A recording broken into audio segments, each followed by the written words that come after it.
Alors, Fragment, première édition, il y a effectivement, aujourd'hui, l'inauguration, c'était il y a un peu plus de 2 ans. Là, on va inaugurer la 3e édition. J'ai inauguré le premier salon Fragment. J'ai été élu président de la Chambre de métiers et de l'artisanat Occitanie depuis 3 jours.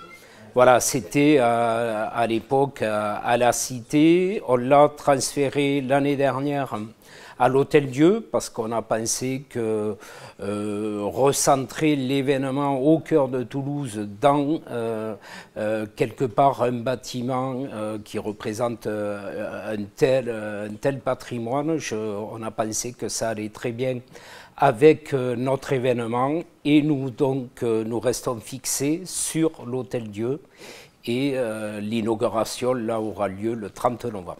Alors tout simplement, c'est le salon de la Chambre de métiers et de l'artisanat Occitanie qui fait la promotion de l'artisanat d'art, puisque l'objectif de notre Chambre de métiers, c'est évidemment de faire la promotion de l'artisanat en général et là, c'est un événement spécifique qui fait la promotion de l'artisanat d'art, mais également la promotion de l'apprentissage dans les métiers d'art. Et alors donc au Fragment, donc, vous avez dit 80 artisans. Vous pouvez expliquer comment vous les avez sélectionnés ces artisans? Alors tout simplement, il y a un jury d'experts qui se réunit à la Chambre de métiers Occitanie.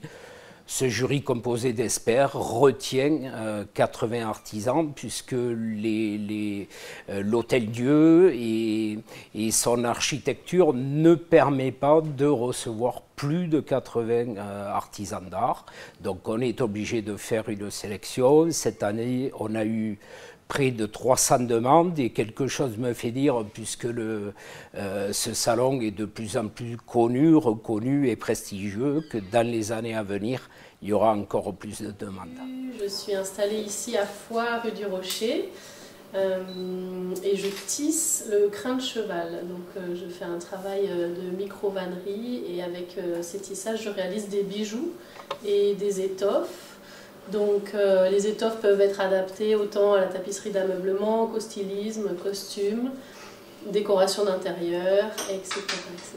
Donc voilà, je fais un travail qui touche une clientèle très large et du coup mes clients sont très variés.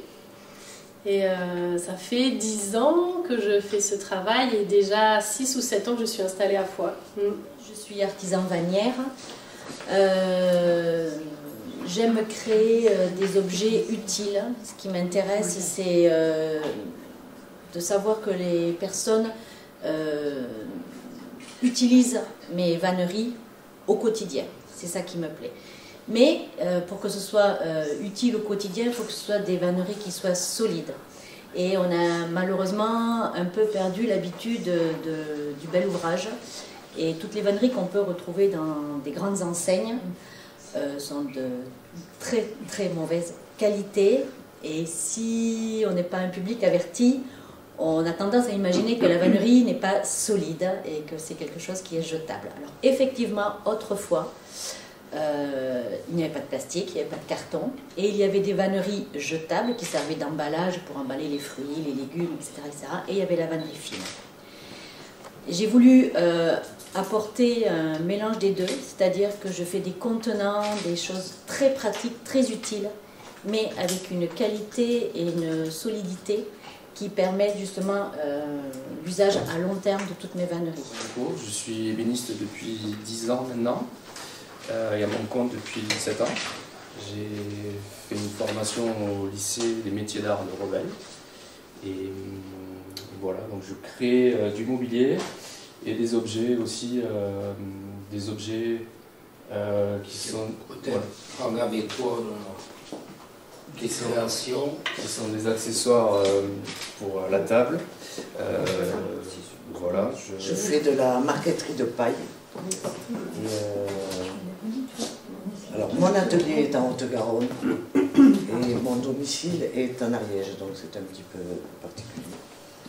Et voilà, je fais ça depuis pas mal d'années. J'avais commencé à faire du paillage de chaises, donc j'avais la paille. Et petit à petit, Ça ne m'intéressait pas parce que je connaissais la marqueterie de paille sur les petits objets. Et j'aime pas trop ça. Et après, je l'ai fait sur des meubles, des choses comme ça. Là, ça prend une dimension complètement différente, quoi.